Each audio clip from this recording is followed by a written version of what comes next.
Hey guys, so I know I said in my last video that I probably wasn't going to rebuild the shocks before race day, but this thing is a little too soft in the rear end for my liking. Front, aside from all that air that I want to get out of there, it's not bad. It's super thin. I might put a couple drops of that 35 in there just to thicken it up to like maybe 30 weight. It's so thin it feels like it's got to be 25 or 27 and a half. So a couple drops just to thicken it up, but we'll see. For now, we're going to do these rear shocks, and we're going to do them, get them right, because they're squishy. We don't like squishy. I'm going to turn you around, and we're going to get this going. All right, so first thing you need when you redo shocks is shock fluid. Our hobby shop is out of factory team stuff. Usually I use the Associated Factory Team oil. I like it the best. So I got this Racer's Edge 35 weight, just so I have some sort of fluid to put in these. The things you're going to need for this, aside from your 7mm wheel nut to get the wheels off of here, again, you're going to need these. Maybe not so much for the rears, but for the fronts, unless you have a stubby, like a thumb screw to hold onto these, you got to use these just to hold on to it, and then I use the drill to back them off. But I'm not even going to do that because I'm not moving shock locations. All you really need for this is a 2mm with a nice little ball end, little wobble tip there. You're going to need that to get the arms off here because your Nerf bars are in the way. And you're going to need a 5.5 for the nuts. I'm also going to use my 2mm sticky kicks because frankly I like the sticky kicks better than the Aeromax. I've said in a previous video that these have a lot of grip to them when you're messing with shock oil. It's really nice. These, though they're cut out with this cool honeycomb design, they're very slick. Let's just say that. They're very, very slick. They're very nice, but they're very slick. We're going to go ahead and take these rear shocks off of here, which is simply this nut right here. And then you're going to need to put a 2mm in the front of it to keep that screw from spinning. And then you just take that nut off. Just like so.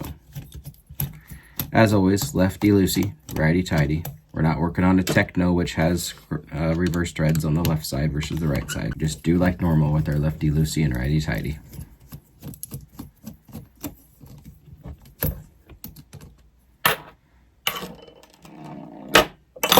Not sure why my desk has a nice big bend in it, but everything rolls. All right, so we're going to set those nuts aside, these nuts, and pull that off of the shock standoff, and we're good to go there. I usually go ahead and pull the shock standoffs off just so they don't fall off and get lost. Then we're going to go over to the bottom side here. Once you get on the bottom side, this is when you need your rotator guy here. So you kind of got to get a little off to the side. Just makes it easier. And then that whole shock will fall off in your hand. And you take that screw out. Well, that screw thinks it's a captured screw, so it's going to stay. Actually, yeah, I should be able to get the spring off. We'll find out in a minute if it needs to come out with a little force or if it's fine. But you're going to do the same thing to both sides. Taking both shocks off. Don't worry about the little strings that are on there. That's just the nylon thread from getting put in there. So then we got our nice floppy rear arms because there's no shocks there. You can actually see how much flop there is in those without the shock versus with the shock where it's nice and smooth. So we're going to set the truck aside. You will need paper towel, a nice folded over like 6-ply for your shock fluid, and then just grab the spring like this, pull the spring up.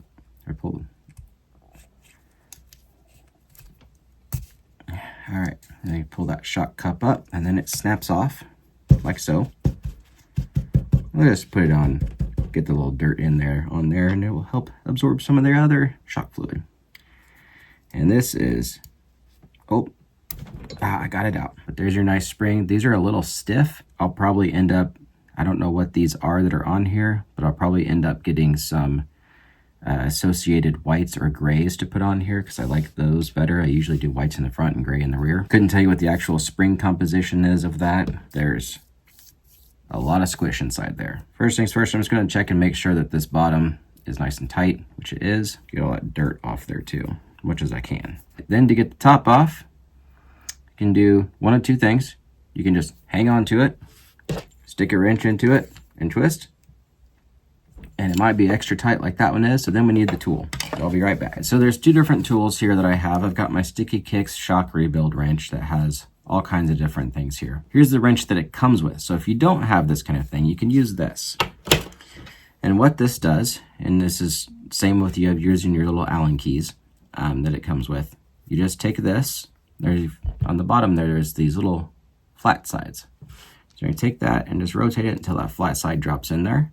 And hold it like so. And then even if it's your little L wrench that your toolkit comes with, that comes with the truck, you just stick it through here and twist. You might have to hold it with some force. This one's really tight, actually. Wow. Yeah, that one was very tight.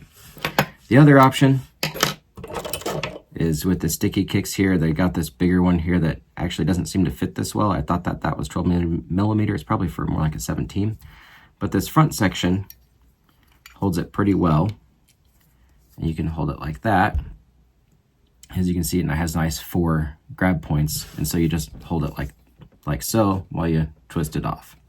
So this one here, you can see it's a little too big. That one looks like it's probably more for 17 millimeter shocks. Pretty cool little tool. Lots of different stuff you can do. But yeah, you put this in here like so, and you squeeze, and that will pop through, and it will push that little pivot ball out of there. It's a great item. And then these up here are for when you're working on your actual shock shafts. You can hold your shock shaft with it. Nice and sturdy. Very handy tool to have. Anyway, we're going to take this off. But as you can see by that white color, there is a lot of bubbles inside there. And awfully dirty for only driving this thing for 1 race night and 2 battery packs. My guess is this probably has the old school red rings inside here, which it does.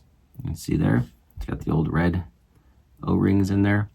I would replace those with X rings if I was doing a full shock rebuild and putting in some shell pistons or something like that. However, I'm going to leave these like they are because I am eventually going to get the factory team shocks for them with the titanium nitride coated shock shaft, the Kashima coated big bore up here, and then some bevel shell pistons. What comes in here is 2-hole pistons.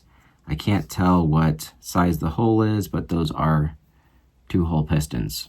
So got that in there. So just make sure we got everything out. Now we're going to grab our shock fluid. Be careful with these Racer's Edge ones if you ever get them, because they do not come with a bladder or a baffle inside here to keep it from spilling, so they can spill quite easily. We're just going to fill this guy up here, right to the edge. And then you're going to push that piston up without breaking the surface.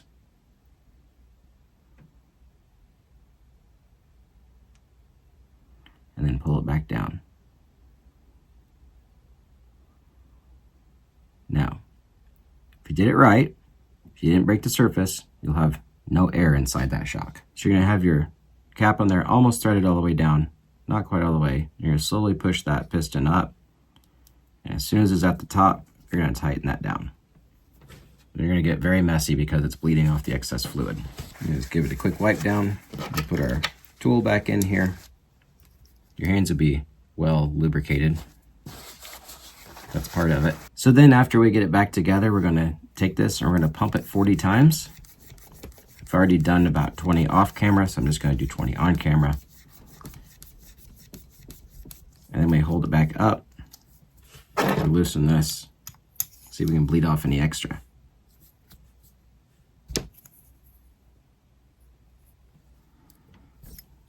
Bleed out the excess. As you can see, that shock is not moving out. It's not moving in. Has a tiny bit, and I mean a tiny bit of rebound, only when it's pushed at full push. Otherwise it is what's called a zero shock. That is how I like to try to build mine, because I like them to be neutral, not bound or rebound. So we're going to set this in here. So you put 1 clip on instead of 2 because we just put a little bit thicker fluid in there, so I don't think I'm going to need 2 clips. So I'll put my clip back on there, my shock collet, or my spring collet, put the spring back on. We're going to put the spring cup on. It just slides on and snaps. And then pull it down over the ball cup. And there is our completed shock. So the next one I'm going to do without any talking, I'm just going to do a little quicker, and you can just kind of watch and ride along.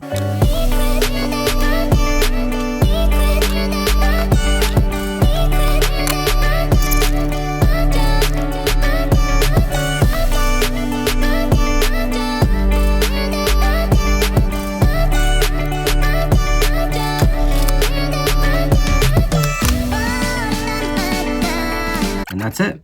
Now we're done. That is 2 complete shocks. So you can see that one didn't take very long at all. Once you get the hang of it, you'll have them down pretty darn quick, and you'll be able to get them all said and done. All right, we're just gonna put them back on.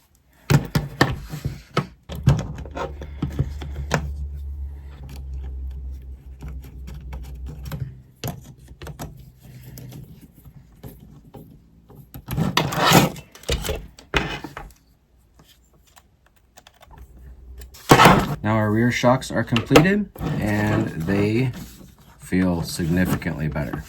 Even though they're a heavyweight fluid, they feel much better. So like I said, I'm gonna leave these kind of light in the front. I think I'm gonna leave them like they are actually, just because I want to be able to have that weight transfer, since this is a rear motor and I'm running off-road, not oval. I'm gonna keep that like it is so that I can dive it into corners. I'll be running this in Pro2 this week, so we'll see how it goes with the 17.5 combo from Hobbywing that was only $113, and we'll see how it does against actual race kit trucks. Can this ready to run, with the exception of the motor and speed controller, because that was class limited. I had to do that because the one that was in there I could not run. Can this keep up with the likes of full-on race kits?